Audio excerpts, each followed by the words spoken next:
ఆయన అన్నారు, ఆయన ఈ సినిమా నా కోసం తీశాను. I'm telling you, it is his film, it is a Sukumar గారుస్ film.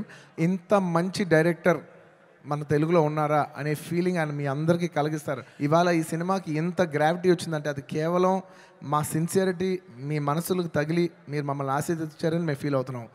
And this is not possible without this man called Sukumar గారు.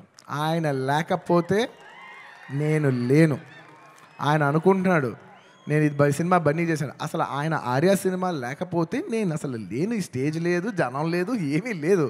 So it is all him. మన తెలుగు సినిమాల్ని అందరు గుర్తిస్తూ రేపు యావత్ భారతదేశంలో ఈ సినిమాని బాగా రిసీవ్ చేసుకుంటారు. ఒక బాహుబలి ఆడినప్పుడు మనందరం ఎంత గర్వించాం. అందరూ అది ఆ హీరో ప్రభాస్ గారా లేదంటే రాజమౌళి గారా కింద మేము ఫీల్ అవ్వలేదు. మన తెలుగు నుంచి వచ్చి మళ్ళీ మూడోసారి it is going to happen for this film Pushpa. నేను నా గురించి కూడా చెప్పట్లేదు, ఈ పుష్ప అనే సినిమా గురించి చెప్తున్నా. We put our best efforts. ఈ cinema we did it with a love and devotion.